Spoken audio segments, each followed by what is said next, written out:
Welcome to What If Sleep Storian, soft-spoken tales to slow the day's thoughts and carry you toward peaceful sleep. Before we begin, tell me where in the world you're listening from tonight, and, if you wish, what's on your mind. I read every note and love keeping quiet company across distances. If this brings you peace, a like and subscribe help me make more nightbound stories. And if you'd like to support even further, you can buy me a coffee through the link in the description. Now, settle in, get comfortable, and breathe with me as we begin.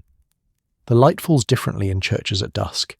It doesn't simply fade, it transforms, becomes something else entirely, something that belongs neither to day nor to night, but to that liminal space between prayer and dream.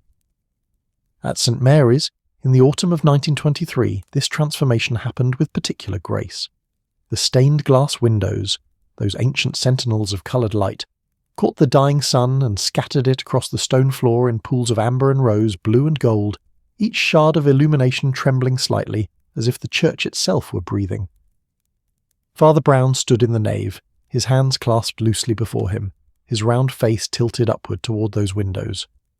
The air smelled of beeswax and old hymn books, of stone that had absorbed centuries of whispered prayers, of incense from morning mass that still lingered like a benediction in the rafters.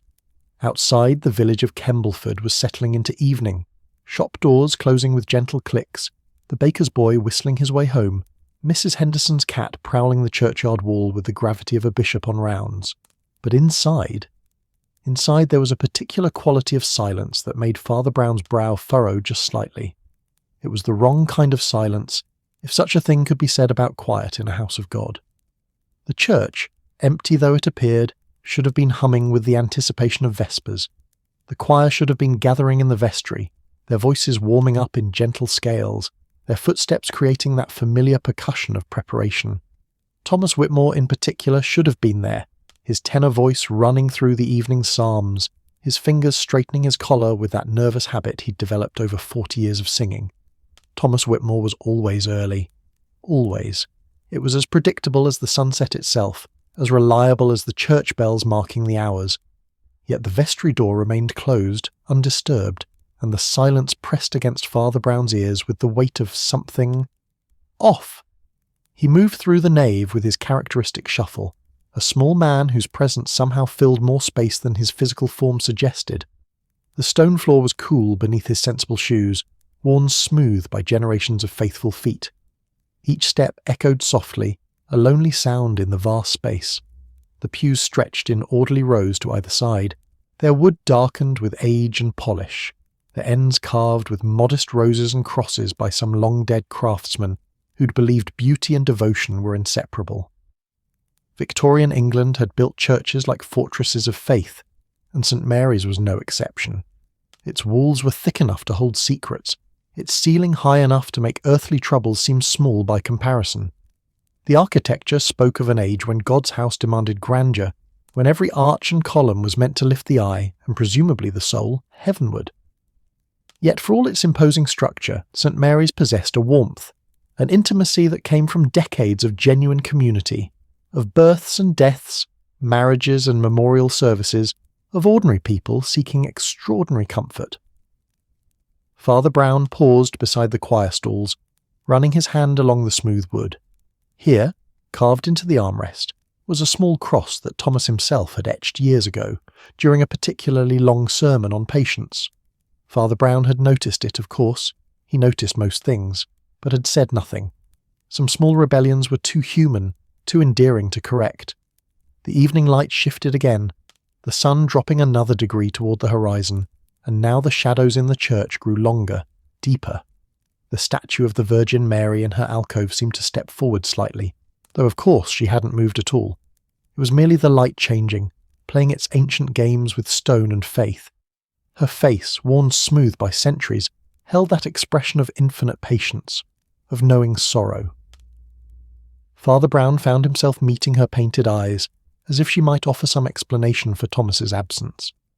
"He's never late," Father Brown murmured to the empty church, his voice barely above a whisper, as if speaking too loudly might shatter whatever fragile truth was hovering just beyond his understanding. The sound of his own voice brought him back to the present moment, to the practical matter at hand. The choir was meant to perform this evening, a special Vespers service that had been planned for weeks. The bishop himself might attend, though bishops had a way of being both expected and absent simultaneously, their schedules as mysterious as divine providence. Thomas had been preparing a solo piece, a psalm he'd been rehearsing for months, his voice growing stronger and more confident with each practice session. Father Brown made his way to the vestry, his hand reaching for the brass doorknob, slightly tarnished, despite Mrs. McCarthy's best efforts with polish and elbow grease.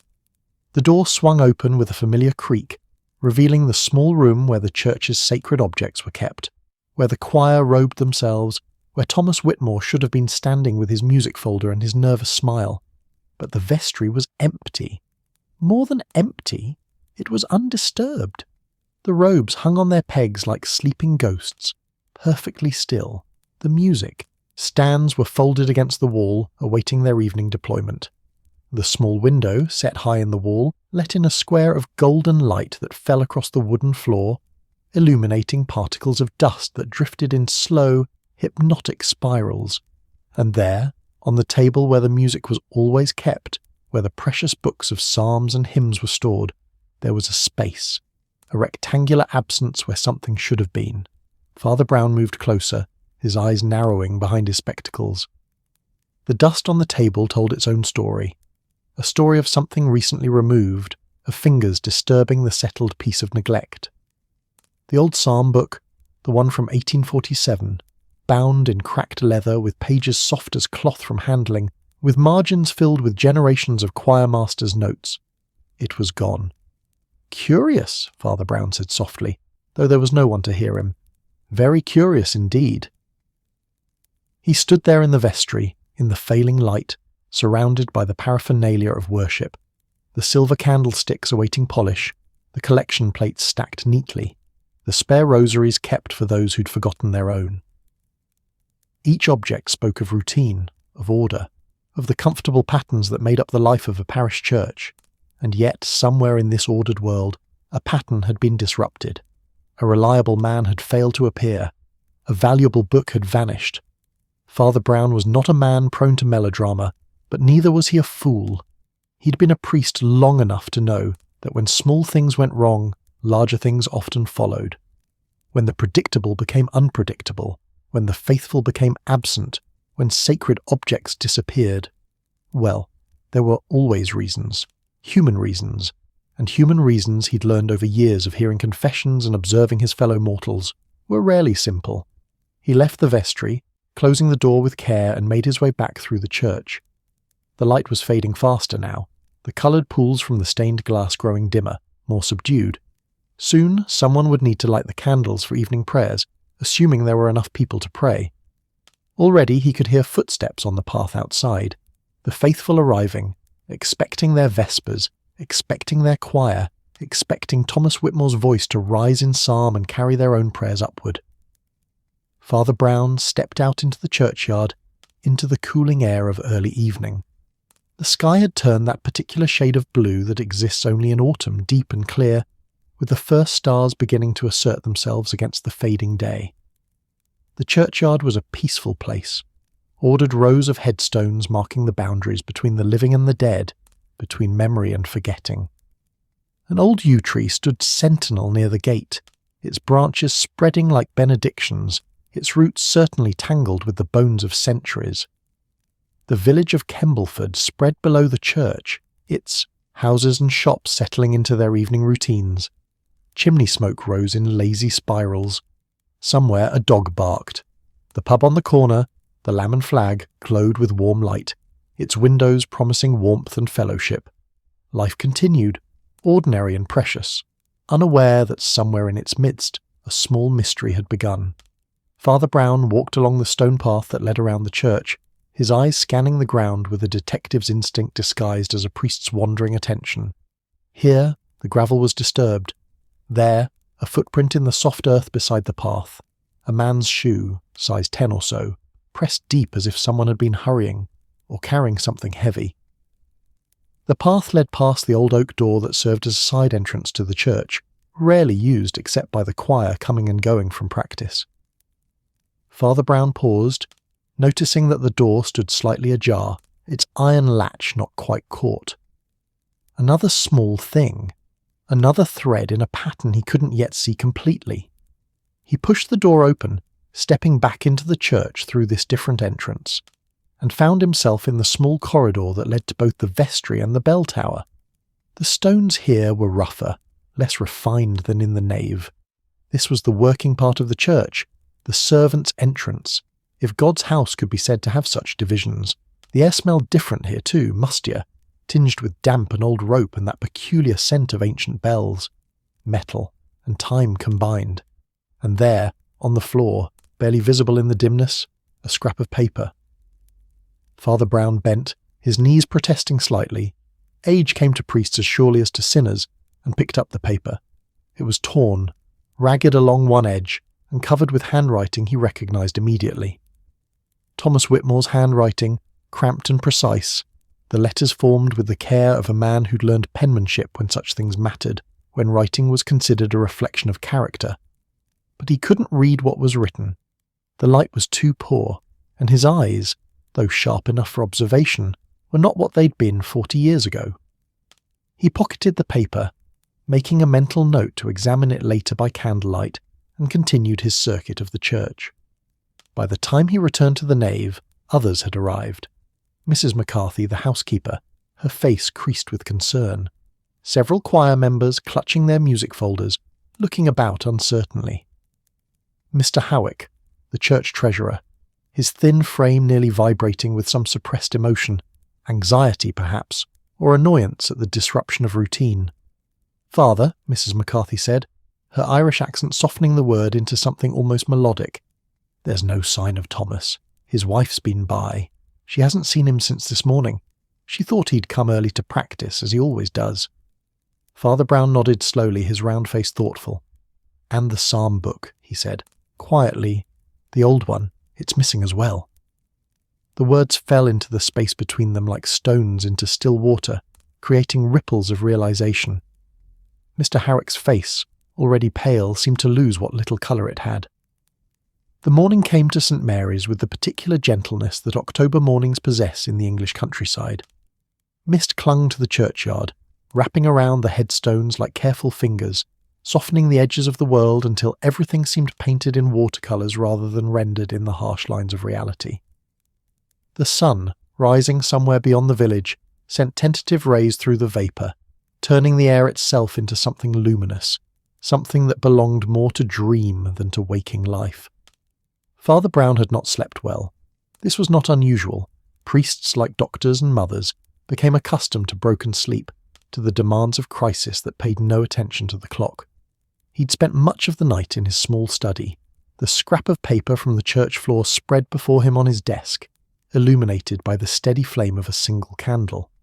The handwriting, Thomas Whitmore's careful script, had revealed itself slowly, reluctantly, as if the words themselves were shy of being read.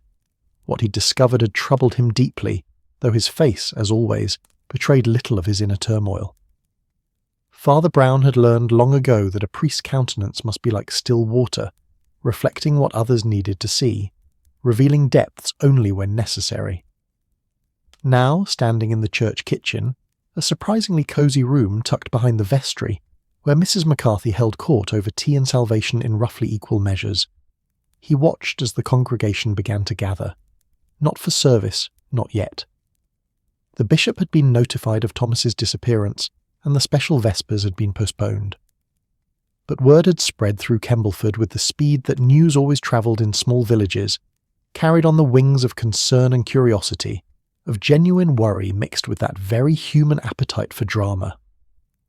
Mrs. McCarthy moved about the kitchen with her usual efficiency, setting out cups and saucers with the precision of a general arranging troops. The kettle sang on the stove, that rising whistle that promised warmth and comfort and the peculiar magic that the English believed resided in properly brewed tea. The morning light, filtered through checkered curtains, cast a homely glow across the worn wooden table, the mismatched chairs, the shelf of jam jars and biscuit tins that represented Mrs. McCarthy's campaign against hunger and sorrow alike.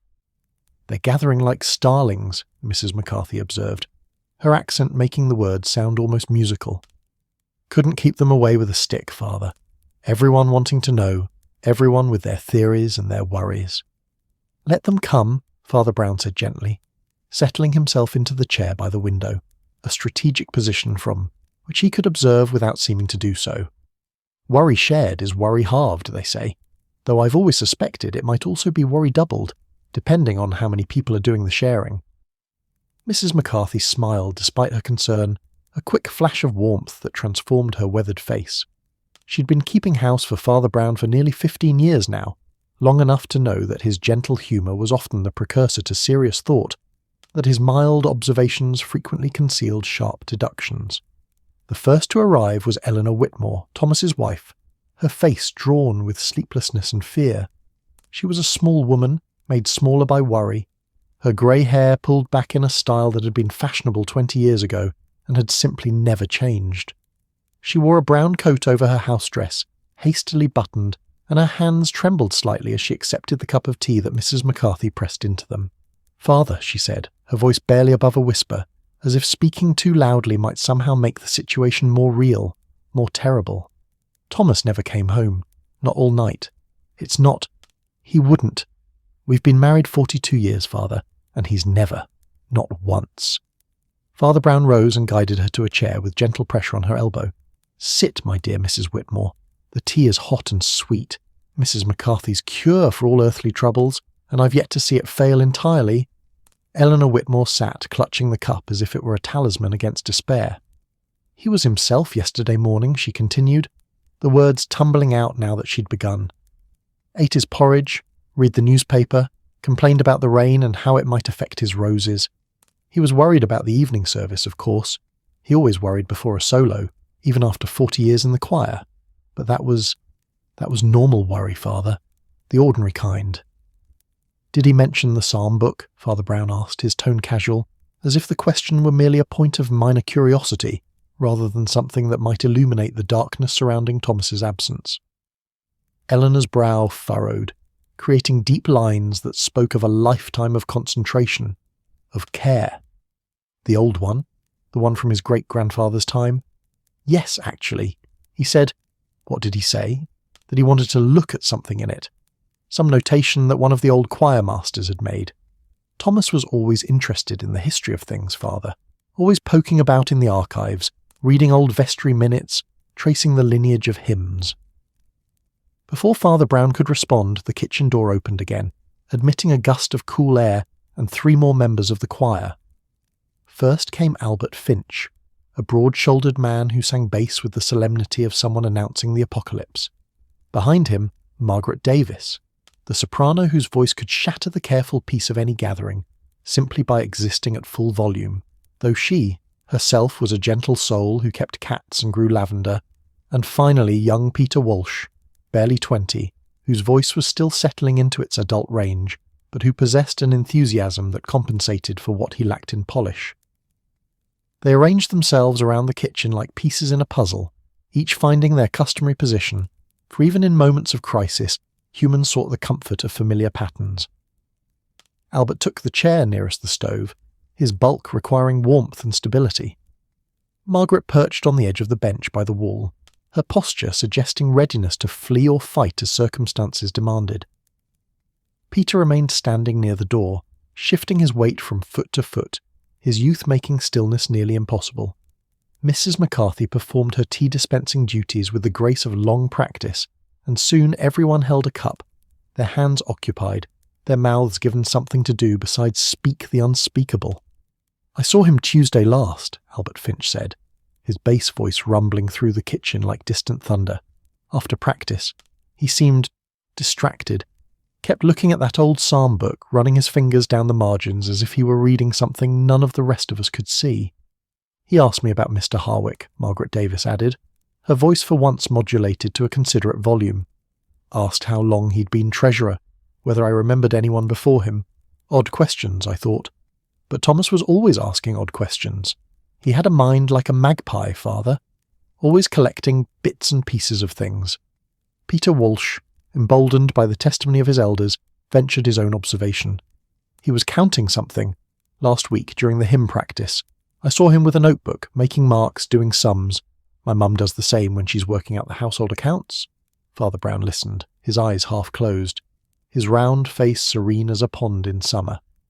But behind that placid exterior, his mind was arranging these observations like notes in a musical score, finding the harmony hidden in apparent discord. Thomas had been investigating something. The psalm book was involved. Mr. Howick's name had come up, and there had been calculations, the kind one made with money. As if summoned by the mere mention of his name, and perhaps he had been, for small villages possessed their own form of telepathy, their own invisible networks of awareness. Mr. Howick appeared in the kitchen doorway. He was a thin man, all angles and nervous energy, dressed in a black suit that hung on his frame like it belonged to someone larger, someone more substantial. His face was narrow, dominated by spectacles that magnified eyes, already large with what might have been fear or might simply have been the perpetual anxiety of a man who counted other people's money. "Mrs. Whitmore," he said, his voice reedy, apologetic. "I heard about Thomas. Dreadful business. Simply dreadful. If there's anything the church can do. Anything at all." Eleanor Whitmore looked up from her tea, her expression difficult to read. Gratitude mixed with something else, something that might have been suspicion, or might simply have been the confusion of a woman whose world had tilted overnight. "Kind of you, Mr. Howick," she murmured. The treasurer moved into the kitchen with the hesitant steps of a man entering territory where he wasn't entirely certain of his welcome. He accepted tea from Mrs. McCarthy, his hands shaking slightly, causing the cup to rattle against the saucer in a nervous percussion. Father Brown watched him with the careful attention he might give to a passage of particularly complex scripture. Mr. Howick had been treasurer of St. Mary's for 7 years, appointed after the previous treasurer, old Mr. Pemberton, had died of a stroke while auditing the Christmas collection. It was not a glamorous position, nor a particularly powerful one, but it required trust. The church's finances, collections, donations, the funds for maintaining the building, for paying the organist, for supporting the mission work that extended St. Mary's influence beyond Kembleford, all passed through the treasurer's hands and ledgers. "Mr. Howick," Father Brown said, his tone conversational, gentle, the question emerging as naturally as breath. "When did you last see Thomas?" The treasurer started, tea sloshing dangerously close to the rim of his cup. "Me? Oh, let me think. Tuesday evening, I believe, after choir practice. We exchanged pleasantries, nothing more." "Did he seem troubled to you?" "Troubled?" Howick's laugh was high, strained. "No more than usual. Thomas always seemed troubled before a performance. Perfectionist, you know. Wanted everything just so." "And the psalm book," Father Brown continued, his eyes now fully open, fixed on Howick with a gaze that was somehow both mild and penetrating. "Did he mention it to you?" Howick's face, already pale, seemed to lose what little colour it possessed. "The psalm book? No, why would he? It's just an old book, Father. Valuable, certainly, for its age, but..." "But," Father Brown prompted gently. "But nothing.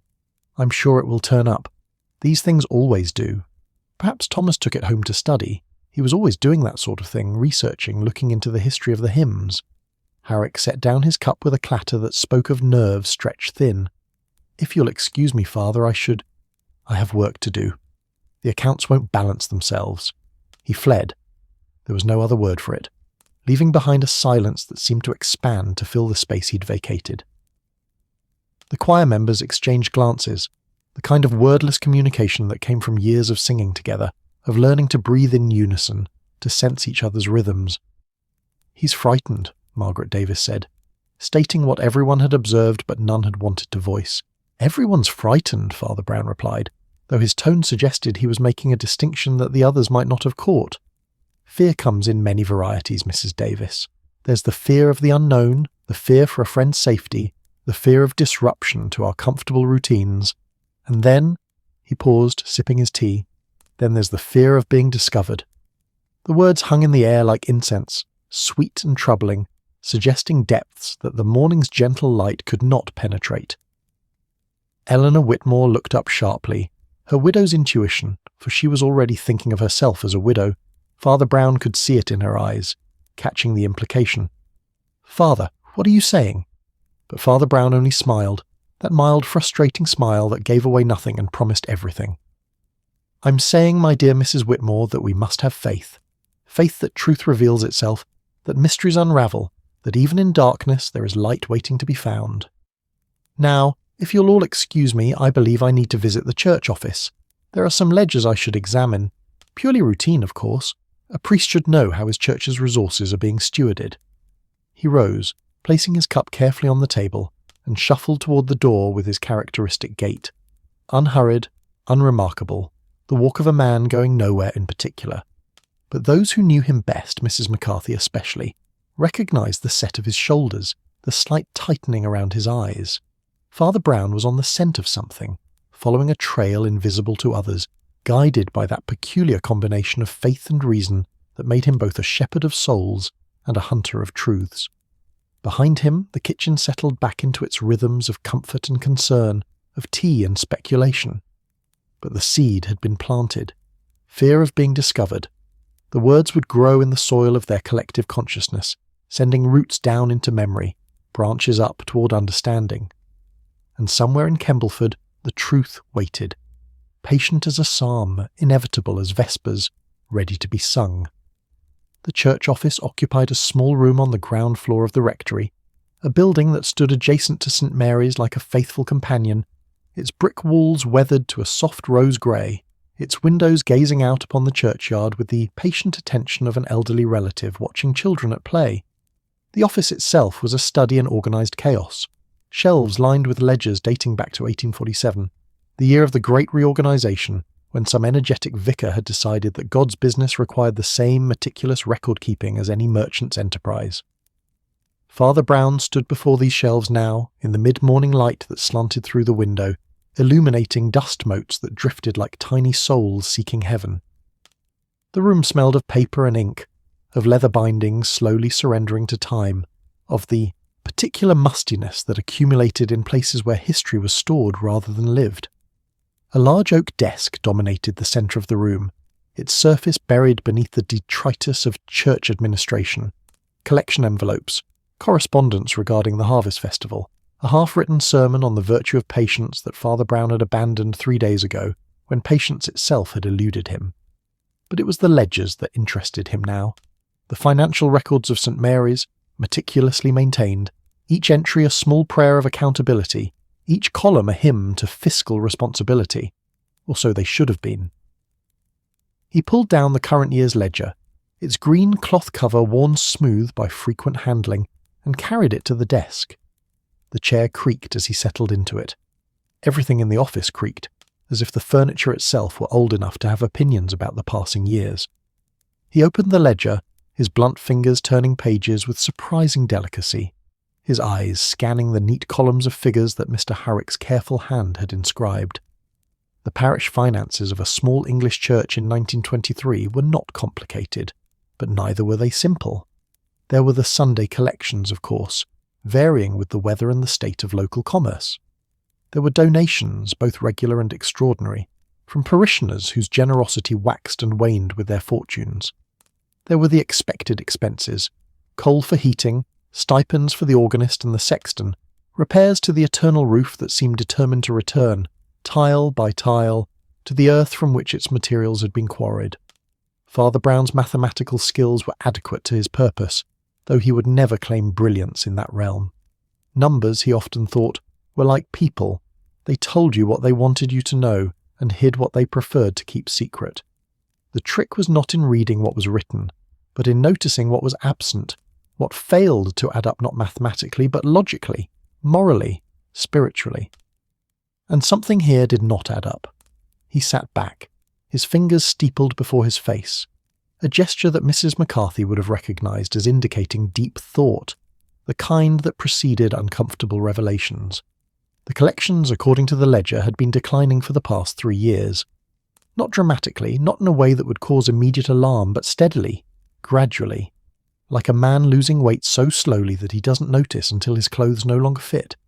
Yet Father Brown knew in the way that a shepherd knows his flock, that attendance had not declined.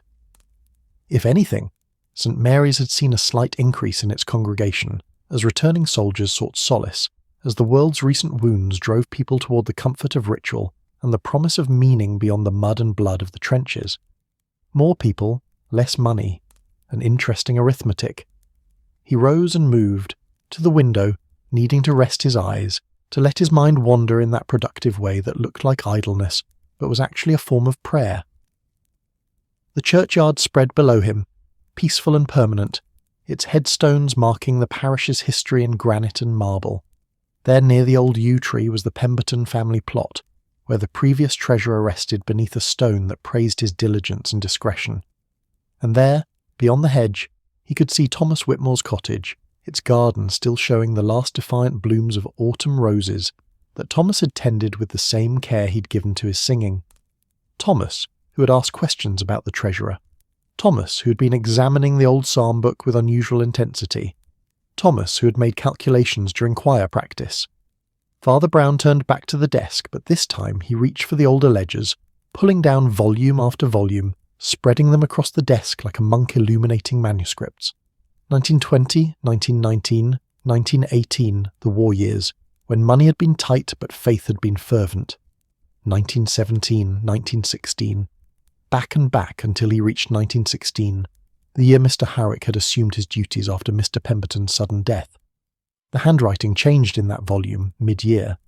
Mr. Pemberton's script was old-fashioned, elaborate, each numeral decorated as if it were a matter of pride to make even bookkeeping beautiful.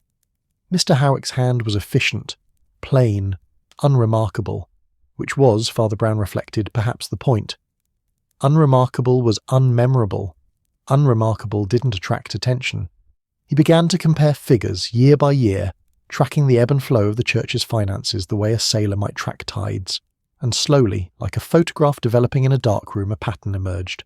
Small amounts, never enough to be immediately obvious, had been, not exactly missing, but rather redistributed in ways that didn't quite make sense.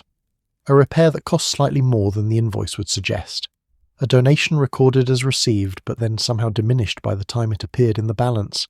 Expenses for materials that seemed excessive when measured against what had actually been purchased or repaired.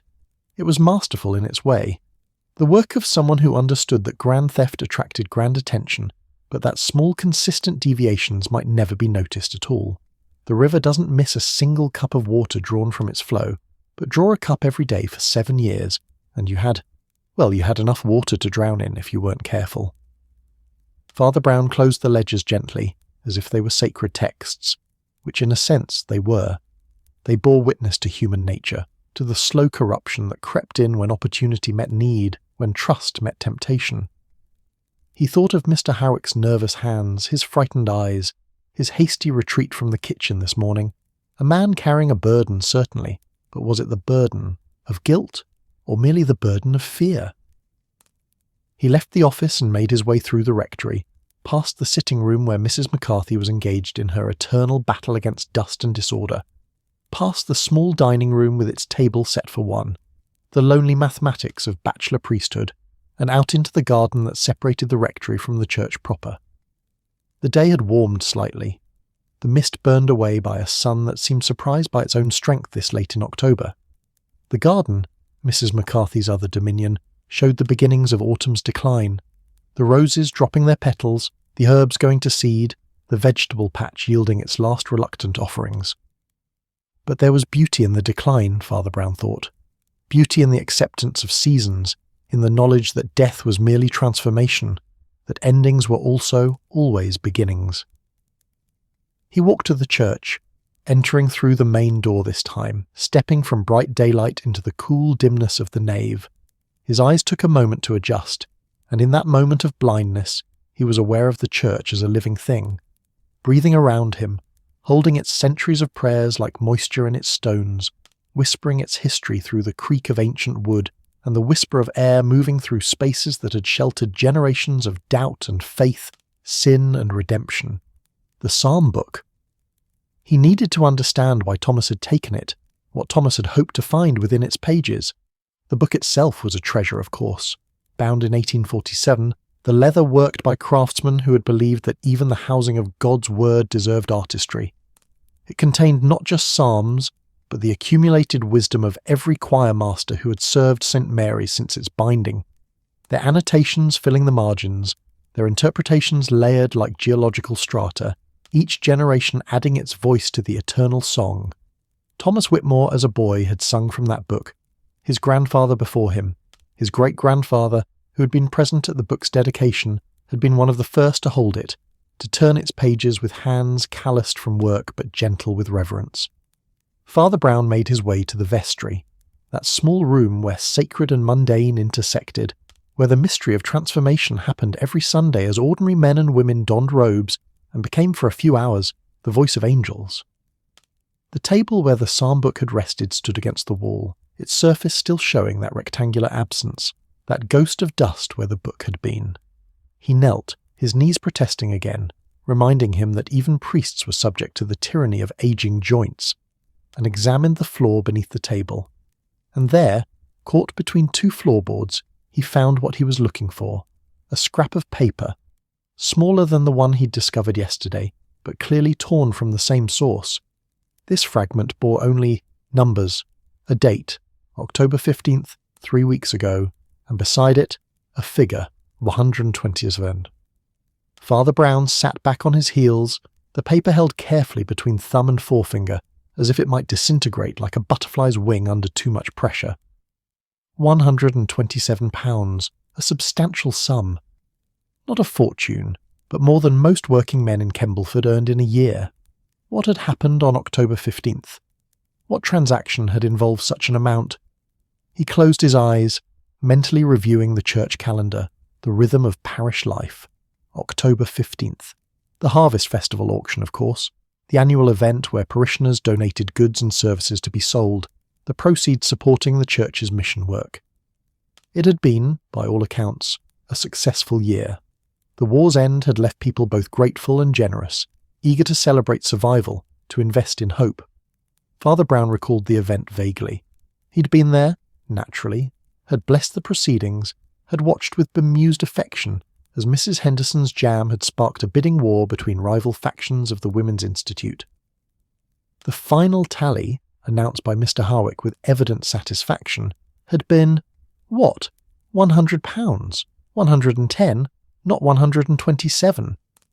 The discrepancy was small enough to be attributed to faulty memory, to the confusion of a busy day. But Thomas Whitmore had not been a man of faulty memory.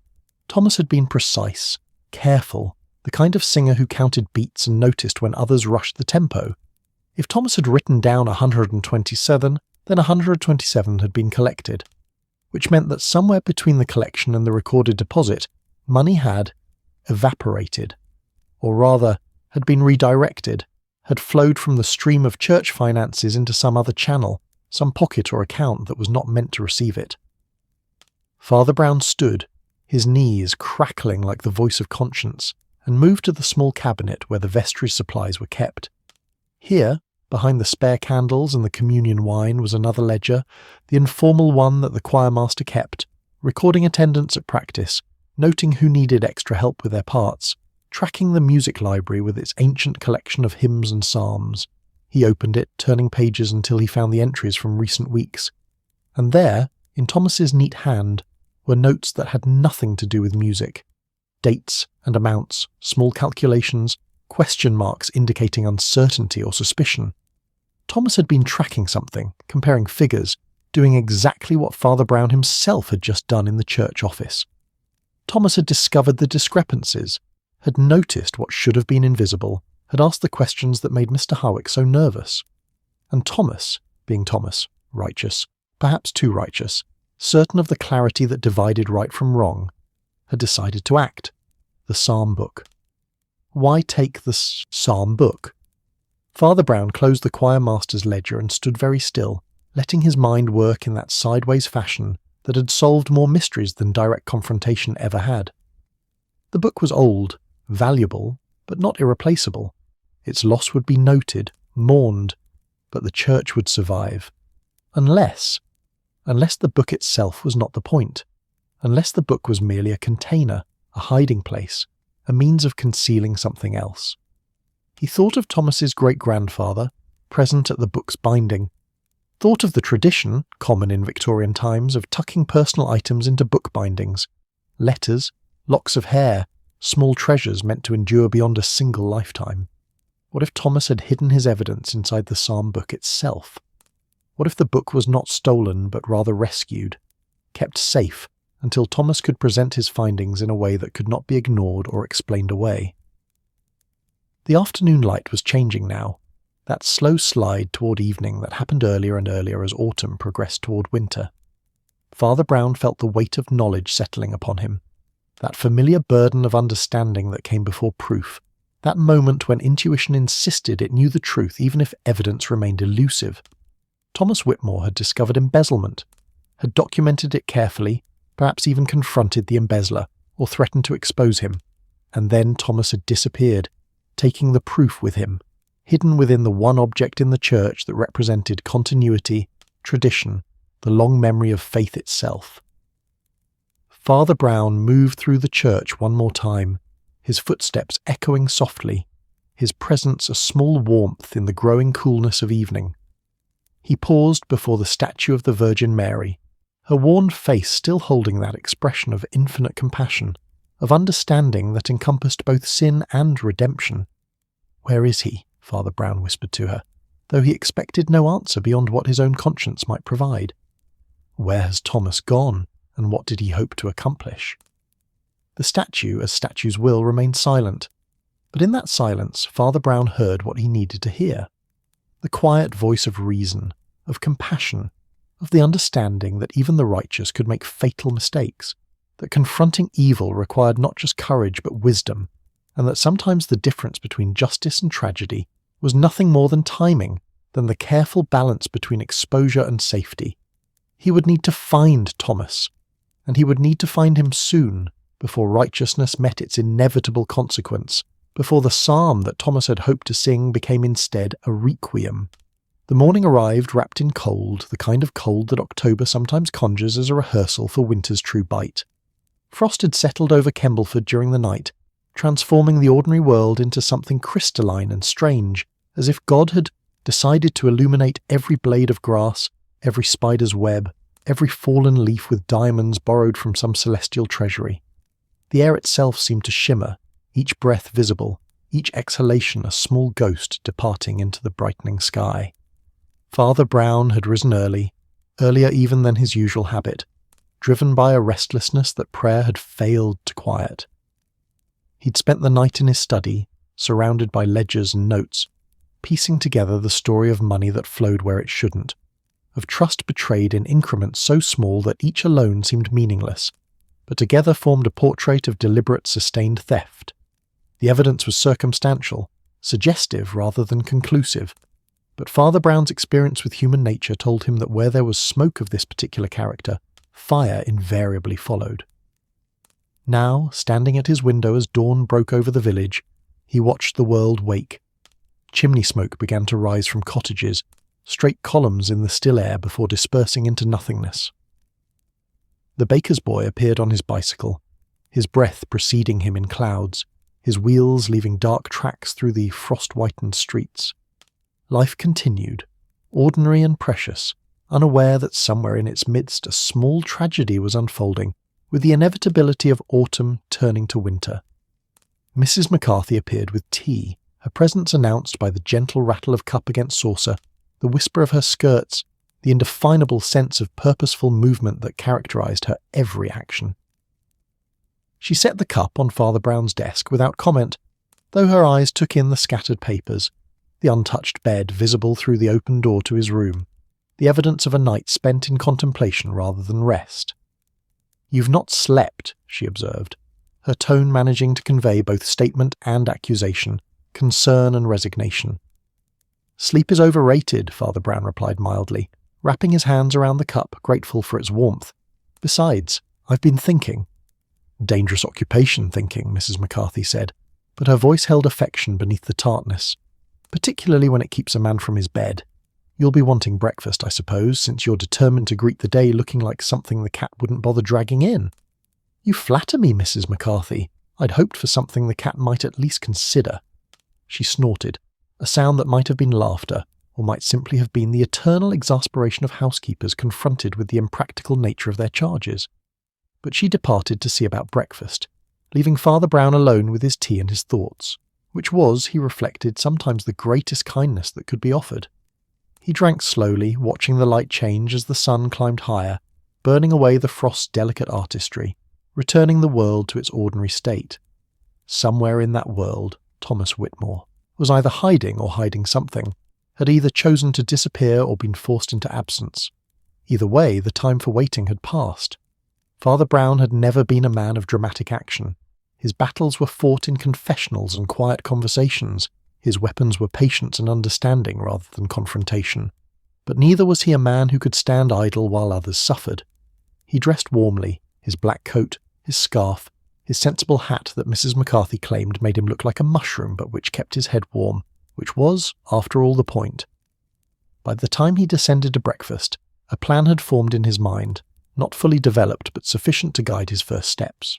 The meal was silent, broken only by the small sounds of cutlery against china, the rustle of the newspaper that Father Brown made a show of reading while actually seeing nothing of its printed words. His mind was elsewhere, tracing paths through possibility, following threads of logic and intuition toward conclusions he both dreaded and anticipated. "I'll be out for some time today," he told Mrs. McCarthy as he prepared to leave. "If Mr. Howick should call, tell him I'm visiting parishioners, which will be true after a fashion." "And if Mrs. Whitmore calls?" Father Brown paused at the door, his hand on the knob, his round face suddenly heavy with the weight of what he knew and what he feared. "Tell her I'm praying for Thomas, which is also true, always true." The churchyard was quiet when he entered it, the frost still clinging to the shaded areas beneath the yew tree, in the spaces between headstones where the sun's reach failed. His breath preceded him in clouds as he walked the familiar paths, past markers he knew by heart, past the resting places of generations who had lived and died and been remembered or forgotten according to the fickle nature of human memory. He was not entirely certain what he was looking for. Intuition had brought him here, that sense that sometimes guided his steps more surely than reason could. The church rose to his left, its stone walls solid and enduring, its windows dark this early in the morning, waiting for the sun to reach the angle that would set them glowing. To his right, the churchyard extended toward the hedge that marked the boundary between sacred ground and the world beyond, between the dead's rest and the living's labour. And there, near the far corner, where the old oak tree spread its branches like a benediction over a cluster of modest graves, Father Brown saw something that made him stop, that sent a chill through him, unrelated to the morning's cold, a disturbance in the frost. Not footprints exactly, but rather a trail, as if something had been dragged, as if the earth itself had been disturbed recently enough that the frost had not fully settled, had formed in uneven patterns that caught the light differently than the undisturbed areas surrounding it. Father Brown moved closer, his heart suddenly loud in his ears, his breath coming faster. The trail led from the oak tree toward one of the older sections of the churchyard, where graves from the previous century huddled together, their stones weathered to near illegibility, their occupants long past living memory. And there, partially obscured by the oak's thick trunk, lying in a position that suggested both rest and abandonment, was Thomas Whitmore. For a moment, Father Brown simply stood, his mind refusing to process what his eyes were seeing, his faith and his reason engaged in sudden, fierce conflict. Then training took over, the calm that came from decades of standing at deathbeds, of offering last rites, of bearing witness to the end of life in all its forms. He approached quickly now, kneeling beside Thomas's still form, his hand reaching automatically for the pulse point at the neck, even as his eyes took in details that spoke their own terrible truth. Thomas lay on his back, his face peaceful, almost serene, his eyes closed as if he'd simply chosen to rest here among the dead he would soon join. His hands were folded across his chest, and beneath them, clutched with the determination that even death had not released, was the psalm book. The old leather was dark with frost, its pages swollen with moisture, but it was unmistakably the missing volume, returned to the church grounds if not to its proper place. Thomas's coat was buttoned carefully, his scarf arranged with precision, everything about his presentation suggesting, what? Care? A final dignity? Or perhaps something else, something that made Father Brown's trained eye narrow with suspicion. He touched Thomas's face, found it cold as the frost around them, cold with the particular absence of warmth that marked not recent death, but death that had occurred hours ago, perhaps as long as a day. The body was stiff, resistant, the beginning of rigor mortis already passed through its peak and starting to release, which suggested even longer. Thomas had been here all night, perhaps since the evening of his disappearance, lying beneath the oak tree while Kembleford slept, while his wife worried, while Father Brown puzzled over ledgers and theories. But the position troubled Father Brown. The careful arrangement, the folded hands, the psalm book placed just so.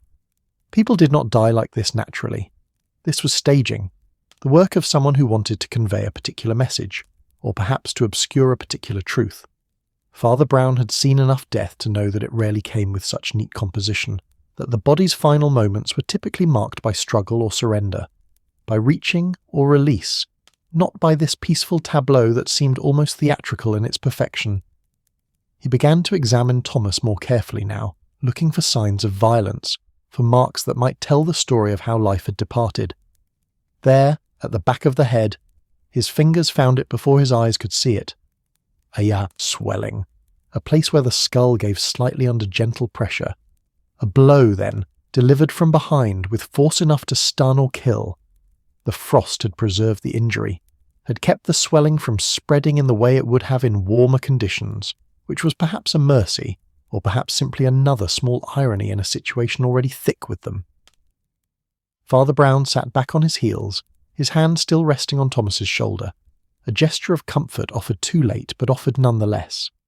Around them, the churchyard was beginning to wake, the frost retreating before the sun's advance, the world returning to its ordinary colours and textures. A blackbird called from the hedge, its song piercing and sweet, oblivious to the tragedy at Father Brown's feet. Or perhaps not oblivious. Perhaps the bird sang because that was what birds did, because life continued even in the presence of death, because beauty persisted despite horror. The psalm book. Father Brown gently loosened Thomas's grip, careful to disturb the body as little as possible, mindful that the police would need to see things as they were. The leather was icy beneath his fingers, the pages stiff with cold and moisture. He opened it carefully, turning pages that crackled with frost, looking for what? Evidence? Proof? Some final message that Thomas had meant to deliver? And there, tucked between pages 47 and 48, right at Psalm 23, "The Lord is my shepherd," he found them. Papers, folded multiple times to fit within the book's pages, covered with Thomas's careful handwriting. Columns of numbers, dates, calculations. A complete accounting of Mr. Hurrick's embezzlement, documented with the precision of a man who had spent 40 years as a clerk before retirement, had granted him time for choir practice and rose gardens. Father Brown extracted the papers carefully, tucking them inside his coat close to his heart where the warmth of his body would begin to dry them, to preserve them. Evidence now, testimony from beyond death. Thomas's final act of witness against the sin that had ultimately cost him his life. He looked down at Thomas's face again, at the peace that death had granted, and felt the familiar mixture of sorrow and anger that accompanied such moments. Thomas had been righteous, had seen wrong and sought to correct it, had followed the dictates of conscience with the same faithful precision he'd brought to his singing. And righteousness had led him here, to this cold ground, to this lonely death beneath the oak tree, to this final silence that no choir could break. "I'm sorry," Father Brown whispered, his voice rough with emotion he rarely allowed to surface.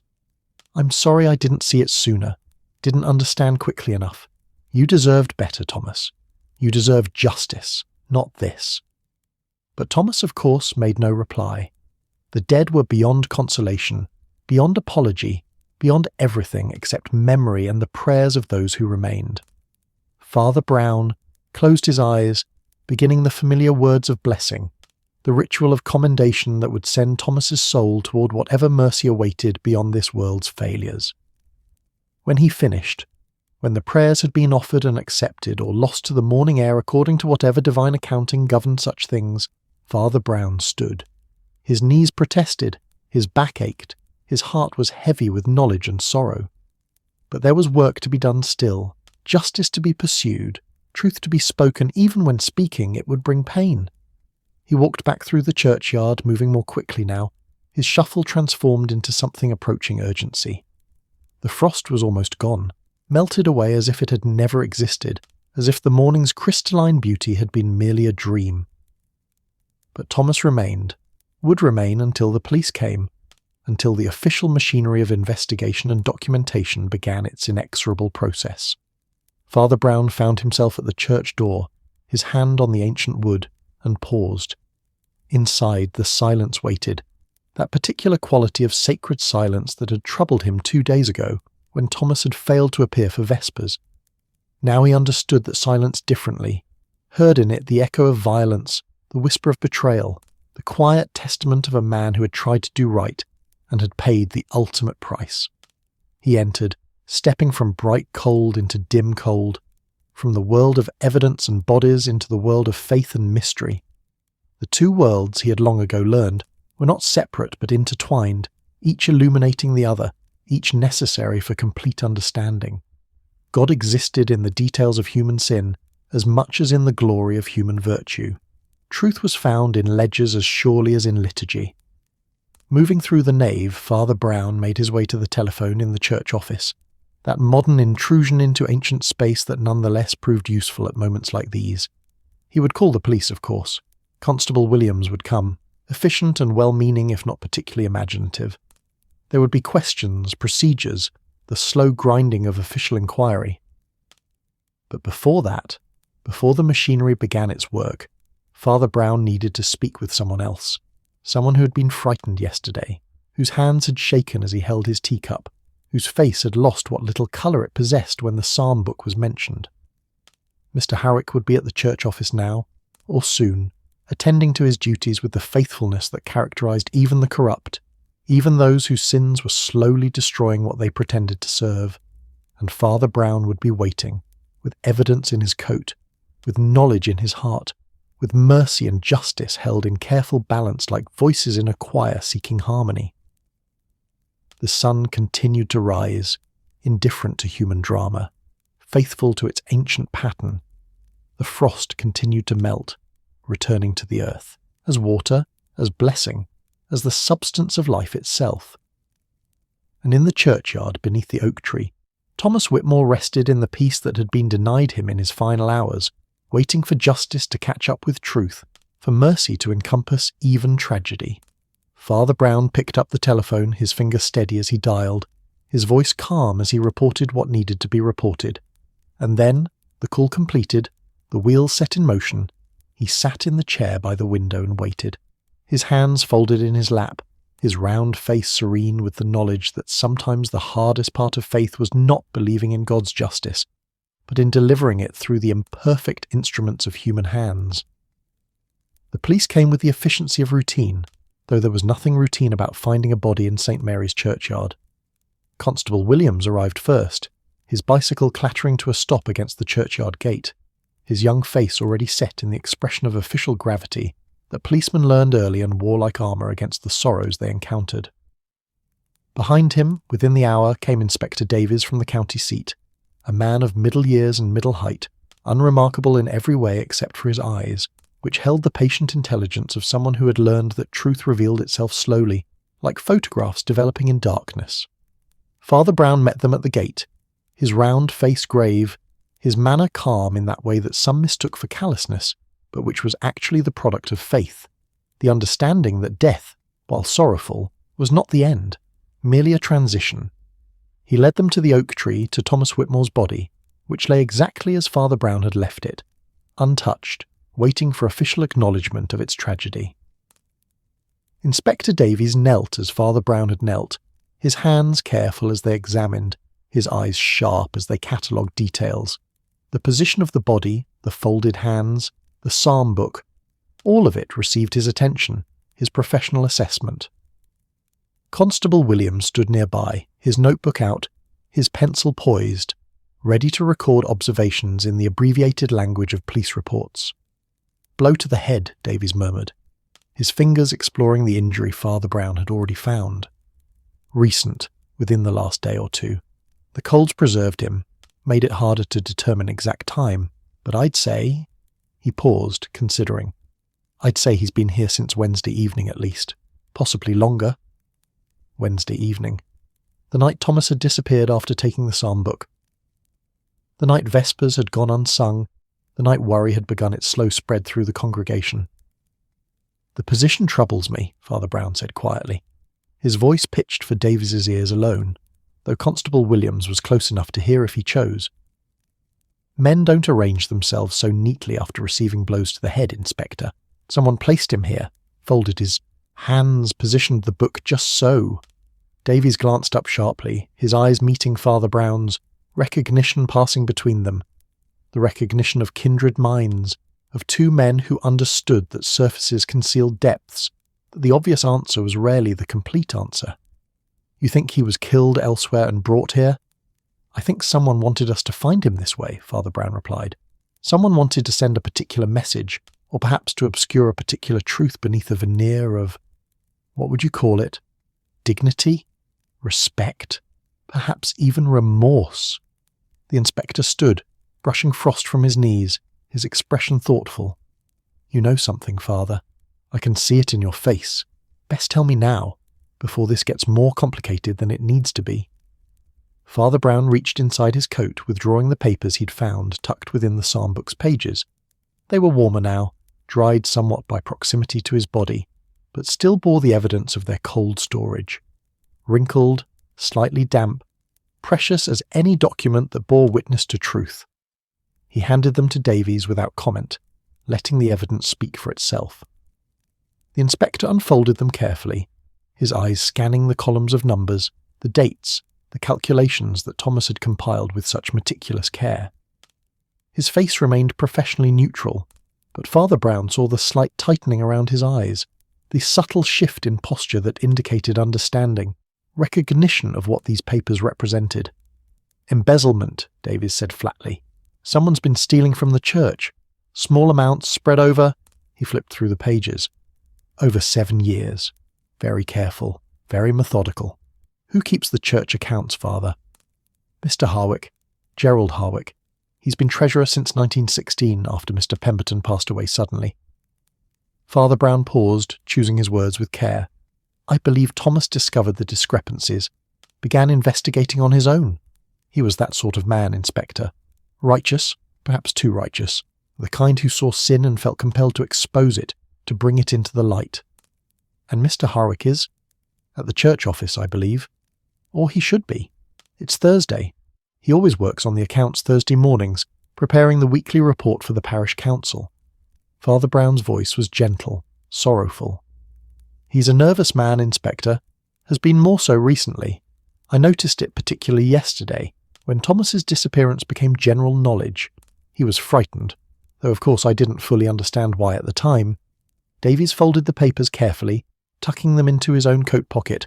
Evidence now, part of an official investigation. "We'll need to speak with him. And with Mrs. Whitmore, of course.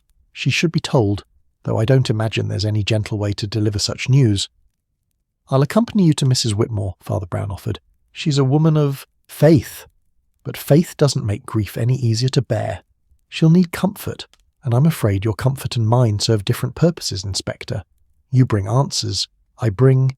He paused, searching for the right word. "I bring the promise that answers, even terrible ones, are not the end of the story." They left Constable Williams to guard the body, a lonely vigil in the churchyard but necessary, and made their way through Kembleford's waking streets. The village had shaken off its frost and was going about its business with the determined cheerfulness of a community that had survived a war and believed itself capable of surviving anything else the world might throw at it. The grocer was arranging apples in his window display. The postman was making his rounds, his bag heavy with letters and parcels. 2 children raced past, laughing, their voices bright as bells, innocent of tragedy. Mrs. Whitmore's cottage stood at the edge of the village, its garden still showing Thomas's careful attention, the roses he'd tended now heavy with frost-blackened blooms that would never recover.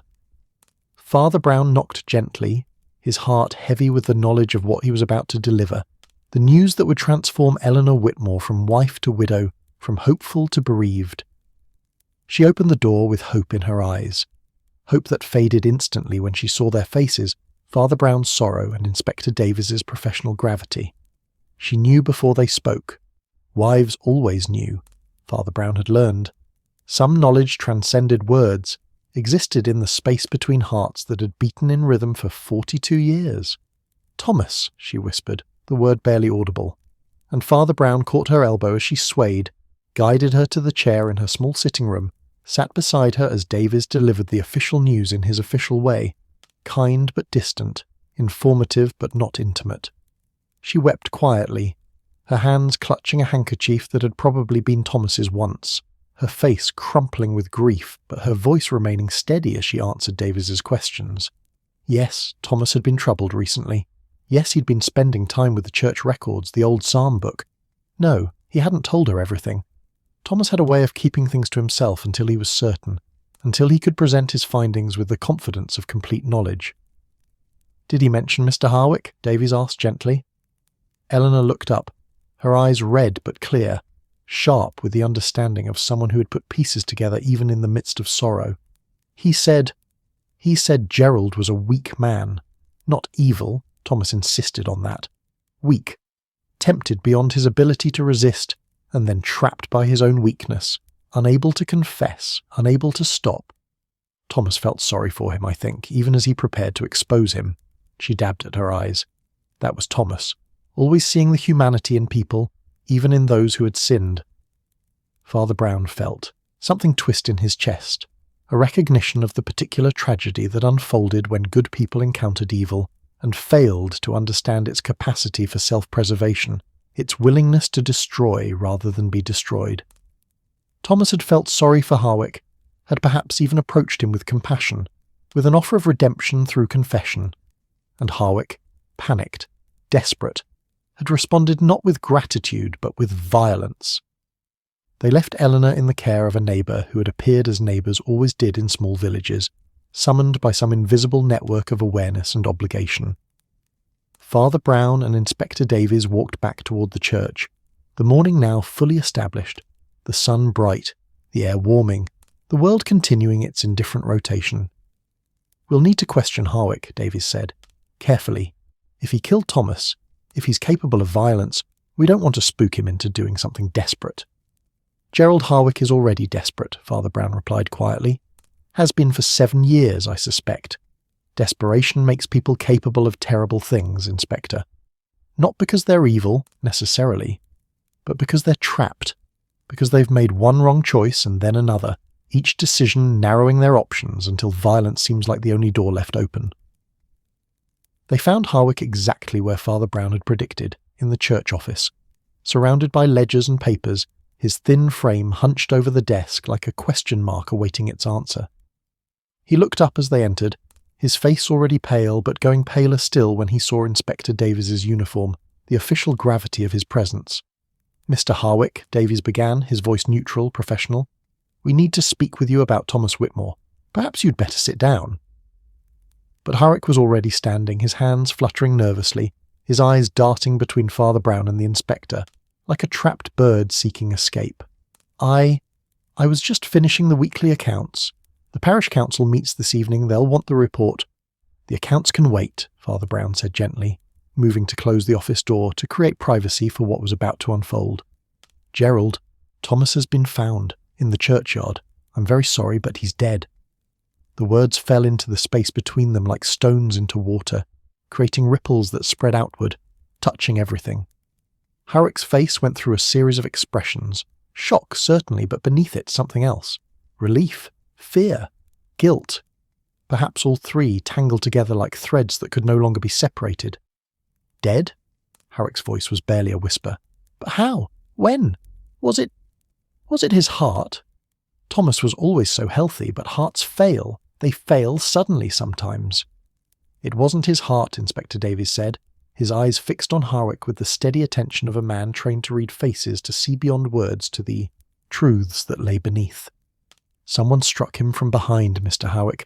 Someone killed him." Harwick collapsed into his chair, his legs apparently unable to support him any longer.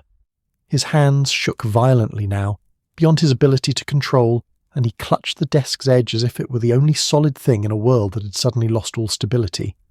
Killed? But who would... Thomas was... Everyone liked Thomas. Father Brown moved closer, his voice soft, his manner gentle despite the terrible knowledge he carried. "Gerald, Thomas discovered the discrepancies in the accounts. He documented them carefully, compiled evidence. He was planning to expose the embezzlement. He paused, letting the words settle. You knew that, didn't you? Thomas came to you, perhaps gave you a chance to confess, to make things right, and you panicked. No. The word was automatic, defensive, but even as Harwick spoke it, his face betrayed him, crumpling with the weight of truth too heavy to bear alone. No, I didn't. I couldn't. You don't understand. Then help us understand, Father Brown said, sitting in the chair across from Harwick, his posture open, receptive, the priest now rather than the investigator. Tell us what happened, Gerald. Tell us how you came to this place, this terrible moment, because I believe you didn't start here, didn't set out to steal or to kill. I believe you made small choices, wrong choices, and they accumulated until you couldn't see any way forward except through more wrong choices. Harwick's face worked, emotions playing across it like clouds across sky. Fear, shame, relief, despair, all churning together. His hands twisted in his lap, and when he finally spoke, his voice was hoarse, broken, the voice of a man who had been carrying an impossible burden and was finally, terribly, allowed to set it down. It started so small, he whispered. My wife. She was ill. Cancer. The treatments. They cost so much, and my salary was never enough. Never quite enough. I borrowed from the collection just a few pounds. I told myself I'd pay it back, that it was merely a loan, that God would understand. But then she needed more treatments, and then she died anyway, and I hadn't paid back the first amount, and I thought just a bit more, just enough to clear the funeral costs, just enough to settle the debts her illness had created. He was weeping now, tears streaming down his face unchecked, his thin body shaking with the force of confession. And then it became easier to take a little here, a little there, easier to justify it, to tell myself the church could afford it, that I deserved something after all my faithful service, after all I'd lost. 7 years, Father. 7 years of small thefts, of covering my tracks, of living with the fear that someone would notice, would see what I'd done. And Thomas noticed, Father Brown said gently. Harwick nodded miserably. He came to me Wednesday evening, after everyone else had left. He had the psalm book with him, showed me the papers he'd hidden inside. He'd documented everything, Father, every discrepancy, every missing pound. He said, Harwick's voice broke, he said he was giving me one chance to confess to you, to the parish council, to make restitution however I could. He said he would stand with me, help me through it, that confession and repentance were the path to redemption. But you didn't take that chance, Inspector Davies said, his voice harder now, the compassion receding before the necessity of justice. I panicked, Harwick whispered. I saw my entire life collapsing, saw myself disgraced, imprisoned, destroyed. I saw only darkness ahead, no path forward except ruin, and I struck him. There was a candlestick on the table, brass, heavy. I didn't plan it, didn't think. I just reached for it and swung, and Thomas fell. The confession hung in the air, terrible and final. Father Brown closed his eyes briefly, offering a silent prayer for Thomas, for Gerald, for all the human weakness and tragedy that had led to this moment. When he opened them again, Inspector Davies was already standing, his hand moving toward the handcuffs at his belt, the machinery of justice beginning its inexorable work. He was still alive, Harwick continued, the words tumbling out now as if confession, once begun, could not be stopped. He was breathing, unconscious but alive, and I should have helped him, called for help, tried to save him, but I didn't.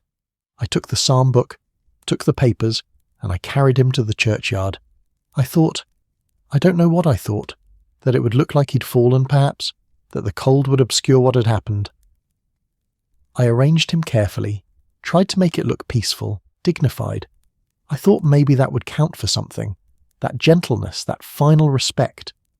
It counts for very little, Inspector Davies said quietly, when weighed against murder.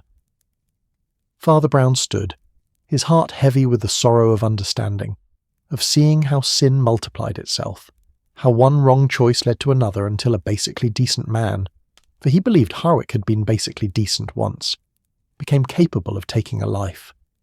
Gerald, he said softly, Thomas was right about one thing. Confession is the path to redemption. It won't undo what you've done, won't bring Thomas back.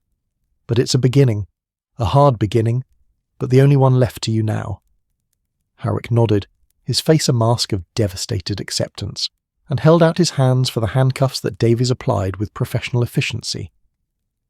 As they led him from the office, through the church, out into the bright morning that seemed to mock the darkness of human failing, Father Brown followed, a small round figure bearing witness to tragedy, to justice, to the terrible and necessary consequences of sin.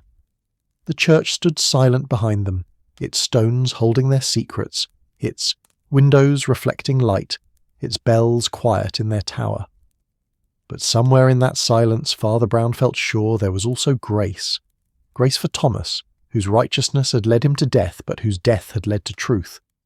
Grace even for Gerald Harwick, whose weakness had destroyed him, but whose confession had perhaps begun the long journey toward whatever redemption might await beyond justice, beyond punishment, beyond this life's failures. The morning continued, indifferent and beautiful, faithful to its ancient pattern. And Father Brown, watching Harwick being led away, felt the familiar weight of his calling, to stand in the space between sin and grace, between justice and mercy, between the human failing and the divine forgiveness that somehow mysteriously encompassed even this.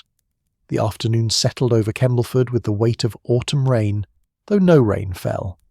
The sky had turned the colour of pewter, heavy and close, pressing down upon the village as if the heavens themselves were contemplating what had transpired below and finding it sorrowful. The air held that peculiar stillness that preceded storms, when even the birds fell silent, when the world seemed to hold its breath waiting for something, release perhaps, or judgment, or simply the cleansing that came with water falling from clouds. Father Brown stood in his study, watching the light fade earlier than it should, stolen by the gathering clouds. Behind him, the fire crackled in the grate, Mrs. McCarthy's doing, her way of providing comfort when words failed. She'd brought tea as well, set it on his desk with her usual efficiency, but it sat untouched, growing cold, a small mirror of the coldness Father Brown felt settling in his own heart. Gerald Harwick sat in the constable's office now, awaiting transport to the county jail, awaiting the formal machinery of justice that would grind forward with inexorable patience. Inspector Davies had been thorough, professional, kind within the constraints of his duty. The evidence was overwhelming: Harwick's confession, Thomas's documented proof of embezzlement, the terrible arithmetic of motive and opportunity that added up to murder with the certainty of a mathematical proof, and yet Father Brown found no satisfaction in the solution, no sense of completion. He'd solved the mystery, yes, had brought truth to light, had ensured that Thomas Whitmore's death would not go unavenged. But the cost of that truth sat heavy on his soul, pressed against his heart with the weight of all the small tragedies that comprised human existence. A knock at the door interrupted his contemplation. Mrs. McCarthy's voice, soft with unusual hesitation. "Father, Mr. Harwick's asking for you. Says he needs to make confession before they take him away. Inspector Davies says it's allowed if you're willing." Father Brown turned from the window, his round face composed despite the turmoil beneath. "Of course I'm willing. Tell the inspector I'll come within the hour. And Mrs. McCarthy—" He paused, seeing the worry in her eyes, the concern that came from years of service, from knowing him perhaps better than he knew himself. "Thank you for the tea, and for the fire, and for everything." She nodded, her expression softening, and withdrew, leaving him alone with his thoughts, with the weight of what was to come. Confession was sacred, protected by laws both divine and human, a space where truth could be spoken without fear of earthly consequence. What Harwick told him in confession could never be revealed, never be used against him, never enter the world beyond the private space between priest and penitent. It was, Father Brown had always believed, one of the Church's greatest gifts, the promise of a listening ear, of absolution if genuine repentance accompanied the confession, of God's mercy mediated through human compassion. But it was also, he reflected, one of the hardest burdens a priest could bear, to hear the worst of human nature, to absorb the poison of sin, to carry knowledge that could never be shared, never be unburdened except through prayer and faith. It required a strength that sometimes felt beyond his capacity, and yet It was his calling, his duty, his privilege, to stand in that space between the sinner and God, to offer the possibility of reconciliation, of peace, even when peace seemed impossibly distant. He gathered what he needed, his stole, his prayer book, his rosary, and made his way through the darkening afternoon to the constable's office. The village was quiet, people keeping indoors, perhaps sensing the heaviness in the air, perhaps simply responding to the chill that had settled with the cloud cover. Windows glowed with lamplight, promising warmth and safety, the ordinary comforts of ordinary lives untouched by tragedy. Constable Williams met him at the door, his young face grave, his manner respectful. "Father, he's been quiet mostly. Hasn't eaten, hasn't asked for anything except to see you. Inspector Davies says you can have privacy, as much as the law allows. We'll be just outside." Father Brown nodded his thanks and entered the small room where Howick waited.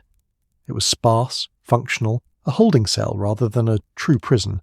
A wooden bench, a small barred window set high in the wall, stone floor swept clean.